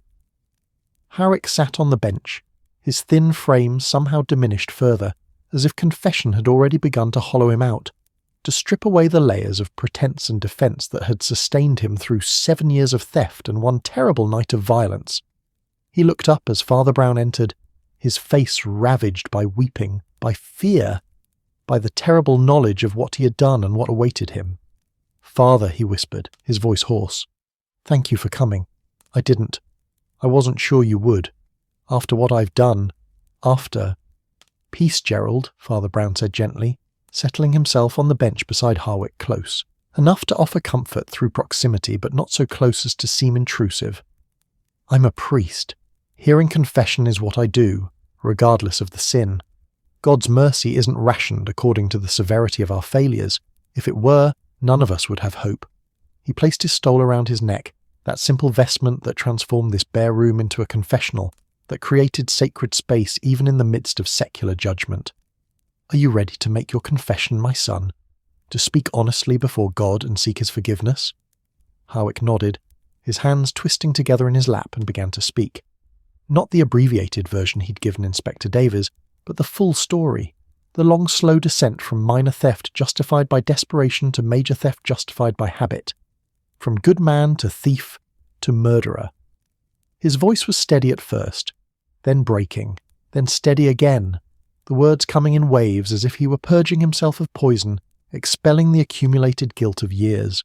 "My wife, Father, Margaret, she was everything to me. We had no children, just each other, and when she fell ill—" His voice caught. "The doctors said there were treatments, new treatments, expensive but promising, and I had so little. My salary barely covered our needs, and suddenly I needed thousands I didn't have." Father Brown listened, his face calm, his presence a steady anchor as Howick's story spilled out. The first theft had been small, £50 from the Easter collection, meant to be repaid within months. But Margaret's illness had progressed faster than expected, requiring more treatments, more medicines, more care. The £50 became 100, then 200, the amounts growing as Howick's desperation deepened. "And then she died," Howick whispered, his tears flowing freely now. "After everything, after all I'd stolen, all I'd risked, she died anyway. 3 months after her diagnosis, she was gone, and I was left with nothing but debt and guilt, and the knowledge that I'd betrayed everything I believed in for nothing. She died, Father, and I couldn't even bury her properly without stealing more." "So you continued," Father Brown said softly. Not a question, but an acknowledgement, an understanding of how sin perpetuated itself, how one wrong choice made the next wrong choice easier, more necessary, until the original justification became irrelevant and theft became simply what one did. "I told myself I'd pay it back," Howick said. "I'd save, scrimp, put aside a little each month until the debt was cleared. But I never did. There was always something, repairs to my cottage, illness, expenses that seemed to justify taking just a bit more. And after a while, I stopped trying to justify it. I just did it. Because I could. Because no one was watching closely enough to notice. Because the church had money and I had so little." He paused, his breathing ragged, his whole body shaking with the force of confession. "I knew it. Was wrong, Father. Every week, every time I transferred funds, Every time I adjusted the ledgers, I knew. But knowing didn't stop me. It just made me better at hiding, better at covering my tracks, better at living with the guilt. And Thomas discovered what you'd done, Father Brown prompted gently, guiding Hurrick toward the heart of the confession, toward the moment when theft became murder, when financial sin became mortal sin. He was so kind about it, Hurrick said, his voice breaking completely now. That was the worst part, Father. He didn't rage, didn't threaten. He just showed me the evidence he'd compiled, the careful accounting of every missing pound, and he said he understood, said he knew about Margaret, about my desperation, about how easy it was to make one wrong choice and then feel trapped by it. He said confession was the path forward, that if I admitted everything, made restitution however I could, the parish might show mercy, that you would stand with me, help me find a way through. Father Brown closed his eyes briefly, feeling the weight of Thomas's kindness, of his righteousness tempered by compassion. Thomas had tried to offer Hurrick the same grace that Father Brown himself would have offered, had sought to save rather than simply to condemn, and that kindness had killed him. But you couldn't accept that path, Father Brown said. I saw only ruin, Hurrick whispered, disgrace, imprisonment, poverty. I saw my life ending, everything I'd worked for destroyed, and in that moment, with Thomas standing there offering me a chance at redemption, all I could see was threat, all I could feel was panic. The candlestick was right there, Father, right there on the table, brass and heavy and available, and I didn't think. I just reached for it and swung, the confession continued, Hurrick describing the terrible moment of impact, the sound Thomas had made as he fell, the sight of him lying unconscious on the floor, and then the worst moment, the moment when Hurrick had stood over Thomas's body and made the choice, not to help, not to call for aid, but to hide what he'd done, to compound violence with further violence, to drag an unconscious man into the cold churchyard and arrange him among the dead, as if that arrangement might somehow absolve the sin of putting him there. He was breathing when I left him, Hurrick said, his voice hollow now, emptied by confession. I told myself he might wake, might be found, might survive. I told myself I wasn't really killing him, just leaving him, letting God decide. But I knew, Father. I knew the cold would finish what I'd started. I knew he would die there, alone, while I went home and washed the blood from my hands, and pretended to be concerned when news of his disappearance spread. Father Brown sat in silence for a moment, absorbing the full weight of Hurrick's confession, the terrible arithmetic of sin and consequence. 7 years of theft justified by desperation and then by habit. 1 moment of violence justified by panic. 1 decision to leave a man to die, justified by cowardice. Each sin building upon the last, each choice narrowing the path until Hurrick had arrived at this bare room, this moment of truth, this final accounting. Do you repent, Gerald? Father Brown asked finally, his voice gentle but firm. Not just regret, not just fear of punishment, but true repentance. Do you wish you had chosen differently, not because of what it's cost you, but because of what it cost Thomas? Do you understand the full weight of what you've done? Hurrick raised his head, his eyes meeting Father Brown's, and in them Father Brown saw something he'd been looking for. Genuine sorrow, genuine remorse, the kind that transcended self-pity and touched actual understanding of the harm inflicted. I do, Father. I repent. I wish I had listened to Thomas, had accepted his offer of help. I wish I'd confessed 7 years ago, when the theft was still small, still manageable. I wish I had been brave instead of weak, honest instead of deceitful. I wish, his voice broke. I wish I could undo it all, but I can't. All I can do is confess it, admit it, and accept whatever punishment justice and God require. Father Brown nodded slowly, his hand reaching for Hurrick's shoulder, a gesture of comfort and connection. Repentance is the beginning of redemption, Gerald, not the end. Redemption is a long journey, perhaps longer than the life left to you in this world. But it is a beginning, and God's mercy, I believe, meets us at our beginnings, not just our endings. He began the formal words of absolution, his voice steady, his faith carrying both of them through the ancient ritual. God, the Father of mercies, through the death and resurrection of his Son, has reconciled the world to himself and sent the Holy Spirit among us for the forgiveness of sins. Through the ministry of the Church may God give you pardon and peace. The words fell like rain, like blessing, like the promise that even in the midst of human justice, divine mercy remained possible. Hawick wept as Father Brown spoke, his body shaking with sobs that seemed to come from somewhere deeper than grief, from the place where the soul recognized its own desperate need for grace. When the absolution was complete, when the ritual had run its course, Father Brown sat in silence with Hawick for a long moment. Outside, the sky had darkened further, the promised storm finally beginning to break, rain pattering against the high window like fingers seeking entrance, like the tears of heaven joining earth's sorrow. "What happens now?" Hawick asked finally, his voice small, childlike in its vulnerability. "Now you face earthly justice," Father Brown replied. "You'll be tried, likely convicted. Your confession ensures that. You'll serve time, perhaps many years. Your life as you knew it is over, Gerald. That's the truth, and I won't soften it. But," he paused, squeezing Hawick's shoulder gently, "but your life as God knows it is not over. You've confessed, repented, received absolution. That doesn't erase the consequences of your actions, doesn't bring Thomas back, doesn't restore what you've stolen. But it does mean you're no longer alone in your guilt. You've shared it with God, and in that sharing, there's the possibility of transformation." "Will Eleanor ever forgive me?" Hawick asked. And in the question, Father Brown heard the full depth of Hawick's understanding, the recognition that the hardest forgiveness to receive was not God's, but that of the people we'd wronged. "I don't know," Father Brown said honestly. "Forgiveness is not something we can demand or expect. It's a gift, freely given or withheld. Eleanor has lost her husband because of your actions, Gerald. She has the right to her grief, her anger, her refusal to forgive. But," he paused, thinking of Eleanor's face, of her quiet faith, of the compassion he'd seen in her even in the midst of her sorrow. "But I believe she's a woman of deep faith, and people of faith sometimes surprise us with their capacity for mercy. I'll pray for her heart to soften, for yours to remain open to grace. That's all we can do.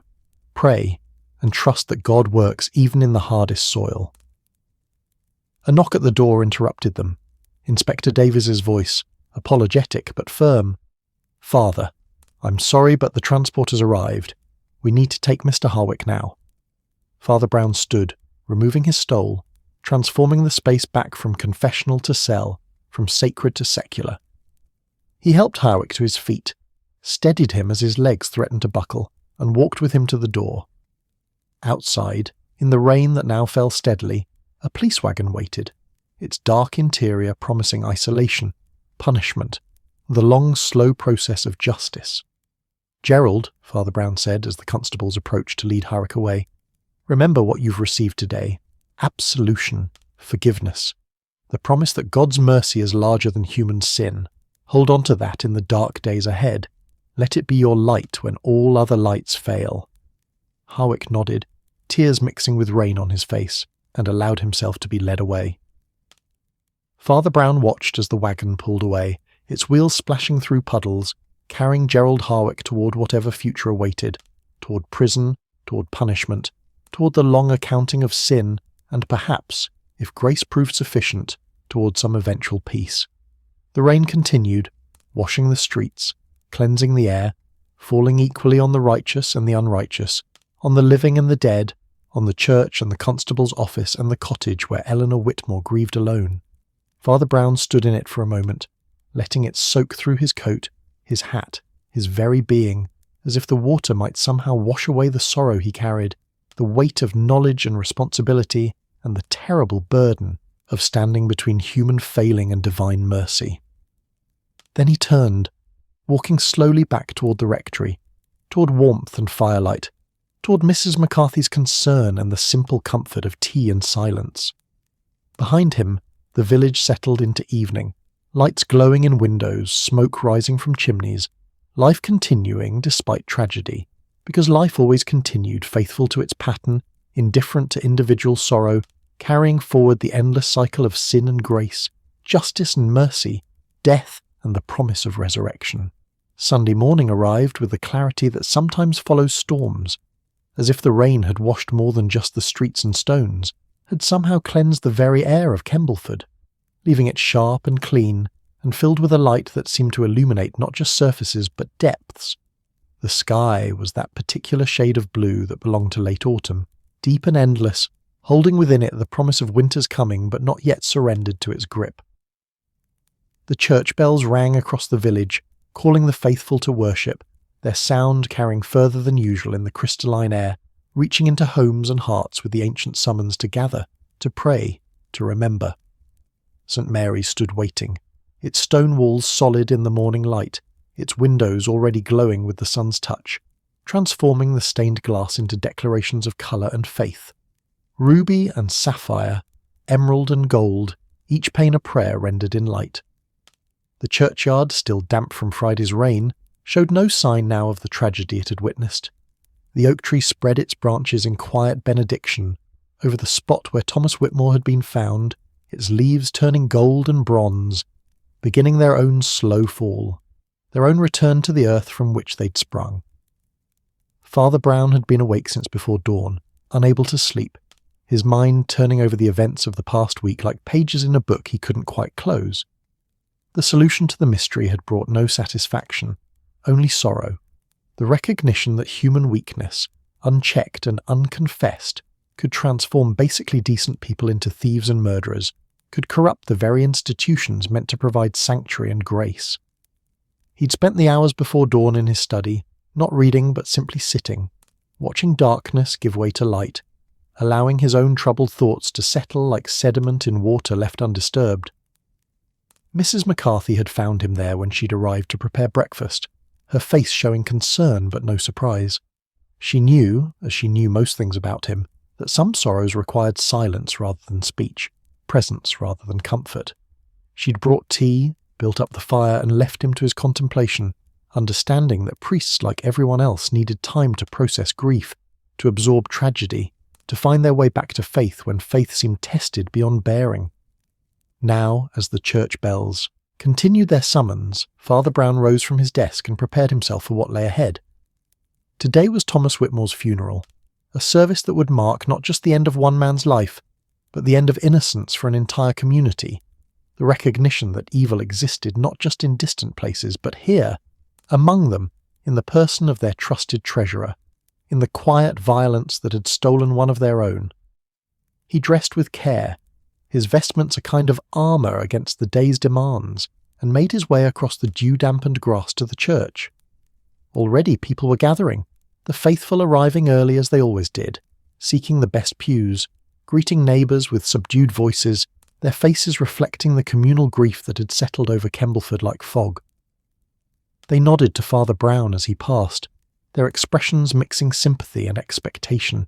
Sympathy for the burden he carried in knowing the full truth, expectation that he would somehow make sense of senselessness, would provide comfort in the face of tragedy. Inside, the church was filling slowly, the pews receiving their occupants with the patience of wood that had supported generations of prayers and tears, doubts and certainties, deaths and births, and all the small ceremonies that marked human existence. The air smelled of flowers, lilies and roses, brought by parishioners who had raided their gardens despite the season's decline, who had sought to honour Thomas with beauty, to soften death's harsh edges with bloom and fragrance. Father Brown made his way to the vestry, that small room where transformation happened, where ordinary men became vessels of the sacred. The choir was gathering there, their faces solemn, their voices subdued. They would sing today without Thomas, would feel his absence in every note, would hear the gap where his tenor should have been. Albert Finch stood by the window, his broad shoulders hunched as if bearing weight visible only to him. Margaret Davis clutched her music folder with white-knuckled hands, her eyes red from weeping. Young Peter Walsh looked lost, uncertain, his youth suddenly confronted with mortality in a way that no amount of theology could quite prepare one for. "Father," Albert rumbled, his bass voice softer than usual, almost tentative. "We've prepared something special, for Thomas, a psalm he loved, one he'd been practicing. We thought he'd want us to sing it, even without him, especially without him." Father Brown felt something catch in his throat, a tightness that threatened tears he'd been holding back for days. He would be honoured, he managed, his voice rough with emotion. Thomas loved music more than almost anything. To have his final service marked by song, Yes, that's exactly right. He helped them robe these faithful singers who had stood beside Thomas for years, who had blended their voices with his in praise and prayer, who now must learn to sing without him. The ritual of preparation was familiar, comforting in its ordinariness. The white surplices pulled over street clothes, the careful arrangement of collars and hems, the quiet moment of prayer before processing into the sanctuary. Eleanor Whitmore sat in the front pew, flanked by neighbours and friends, her face pale but composed, her black dress speaking eloquently of widowhood's sudden arrival. She held a handkerchief in her lap, white against the black fabric, and her hands were steady despite the tears that occasionally escaped to track down her cheeks.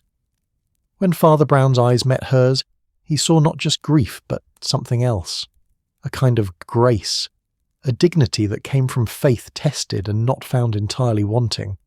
Beside the altar in a place of honour stood the psalm book. Father Brown had retrieved it from the police, from Inspector Davies, who had released it with the understanding that it was evidence no longer, merely a relic of tragedy and faith intertwined. The old leather was still slightly warped from its exposure to cold and moisture, its pages stiff with the memory of frost, but it was whole, restored to its proper place even if the man who died protecting it could not be similarly restored. The service began with the ancient words, the familiar liturgy that had accompanied countless souls on their journey from this world to whatever waited beyond. Father Brown spoke the prayers with careful attention, each word weighted with meaning, with the responsibility of sending Thomas Whitmore toward his eternal rest, with the blessing of the church he had served so faithfully. The congregation responded in their traditional places, their voices joining in the rhythms that connected them to centuries of believers who had mourned their dead with these same words, these same promises. When it came time for the sermon, Father Brown stood in the pulpit and looked out over the assembled faces, seeing in them the full spectrum of human emotion, grief and confusion, anger and compassion, the need for answers and the recognition that some questions had no satisfying responses. He'd prepared words, of course, had spent hours crafting sentences that might provide comfort, might make sense of senselessness. But standing there, seeing Eleanor's brave face, the choir's solemn presence, the community's collective sorrow, he set aside his prepared text and spoke instead from the heart. Thomas Whitmore was a man of faith, he began, his voice quiet but carrying in the church's perfect acoustics. For 40 years, he sang in this choir, lifted his voice in praise, devoted his time and talent to the service of God and this community. He was reliable, punctual, precise in his musicianship and in his life. He was, by all accounts, a good man, a loving husband, a conscientious neighbour, a faithful servant of the church. He paused, letting the words settle, letting the congregation absorb this portrait of the man they'd known and lost. But Thomas was also human, which means he was imperfect, despite his virtues. He was righteous, sometimes perhaps too righteous. He saw sin and felt compelled to expose it, to bring it into light, to insist on justice without always considering mercy. And that righteousness, that uncompromising insistence on right, ultimately led him to the confrontation that cost him his life. A murmur rippled through the congregation, surprised that Father Brown would speak even this much of criticism, even this much of complexity. But he pressed on, knowing that truth served better than comfortable platitudes, that Thomas deserved honesty even in eulogy. I tell you this not to diminish Thomas, but to honour him fully, to recognise that he was real, complete, human in all the ways that matter. His virtue was genuine, but so was his fallibility. He tried to do right, but he miscalculated the danger, underestimated the desperation of a man trapped by sin. He offered mercy to Gerald Harwick, offered him a chance at redemption, but he did so without understanding how that mercy might be received, how desperation could transform even offered grace into perceived threat. Father Brown's eyes found Eleanor's, held them gently. Thomas died trying to correct a wrong, trying to protect this church and this community from theft. He died because he believed in truth, in accountability, in the importance of confession and restitution. Those beliefs were noble, they were right, but they also cost him everything, because he forgot, or perhaps never fully understood, that cornered animals bite, that desperate people do desperate things, that righteousness must be tempered with caution if it is to survive its own good intentions. He turned his gaze to the psalm book, sitting in its place of honour. Thomas documented his discoveries in that book, hid his evidence within its pages. The book that represented for him continuity, tradition, the long memory of faith. He made it a vessel for truth, a container for justice, and in doing so he transformed it from merely a tool of worship into something more, a testament to his courage, his commitment, his belief that truth mattered enough to risk everything for it. The church was utterly silent now, every eye fixed on Father Brown, every ear attending to words that walked the difficult line between comfort and challenge, between honouring the dead and serving the living. "We are left with questions," Father Brown continued, his voice softening. "Questions about why God allows the righteous to suffer, why faith doesn't protect us from violence, why good intentions lead sometimes to tragedy. These are old questions, ancient ones, the same questions that the psalmist asked, that Job asked, that even Christ asked from the cross. And the answers are not simple, not satisfying, not the kind that tie everything neatly together and allow us to sleep peacefully at night." He paused, his round face showing the full weight of his own uncertainty, his own struggle with theodicy, with the problem of evil existing in a world supposedly governed by love. "But I can tell you this. Thomas's death was not meaningless. His discovery of theft, his documentation of sin, his insistence on truth, these things mattered. They led to justice, to the exposure of corruption that had been poisoning this community for 7 years. Gerald Harwick will face earthly consequences for his crimes, both the theft and the murder. The church's finances will be audited, corrected, protected going forward, and we, as a community, have been reminded that vigilance is necessary, that trust must be accompanied by accountability, that even in sacred spaces human weakness can find room to flourish if we're not careful." He closed his eyes briefly, gathering himself for the final words. Thomas sang psalms for 40 years, sang them in joy and in sorrow, in certainty and in doubt, in seasons of plenty and seasons of want. The psalms speak to every human condition, every emotional state, every question we might bring before God, and they promise, not that suffering will be avoided, not that righteousness will be rewarded in the ways we expect, but that God is present, present in the valley of the shadow of death, present in the storm, present even when presence feels like absence, when mercy feels like silence, when faith is tested beyond what we thought we could bear. He opened his eyes, his gaze sweeping across the congregation. "So we sing for Thomas today. We sing the psalm he loved, we raise our voices in his honour, and we trust that somewhere, in that great mystery we call eternity, he hears us. We trust that his righteousness, imperfect and costly though it was, finds its completion in God's perfect justice. We trust that his death, tragic and unnecessary though it seems to us, somehow serves purposes we cannot yet see or understand. We trust, because trust is what faith requires, especially in the dark moments, especially when understanding fails." Father Brown descended from the pulpit, his part spoken, his words released into the congregation's consciousness to do whatever work they might do. The service continued with hymns and readings, with the slow procession toward the final commendation, the final blessing that would release Thomas's body to the earth and his soul to God's keeping. And then, as Father Brown had promised, the choir sang. They sang Psalm 23, the Shepherd's Psalm, the one Thomas had been rehearsing for weeks, the one he'd never gotten to perform. Their voices rose, blending and separating, finding harmonies that Thomas himself had helped them learn, filling the church with music that was both sorrow and celebration, both grief and praise. "The Lord is my shepherd, I shall not want." Albert's bass anchored the lower notes, solid as stone, immovable as faith. Margaret's soprano soared above, reaching for heights that spoke of hope beyond suffering. Peter's young voice, uncertain but sincere, wove between them, learning through grief what years might not have taught. And in the spaces between their voices, in the silences that punctuated the music, Father Brown heard Thomas, heard the tenor that should have been there, the voice that had shaped these harmonies, the man who had loved this psalm enough to die with its book clutched against his chest. "He makes me lie down in green pastures. He leads me beside still waters. He restores my soul." The words washed over the congregation, over Eleanor in her widow's black, over the neighbours who had brought flowers, over Mrs. McCarthy, who wept openly now, her Irish heart unable to maintain the stoic composure she usually presented. They washed over Father Brown himself, reminding him of promises that seemed distant but not entirely impossible, of restoration that might come even after the darkest valleys, of shepherding that continued even when the sheep felt lost beyond finding. Even though I walk through the valley of the shadow of death, I will fear no evil, for you are with me.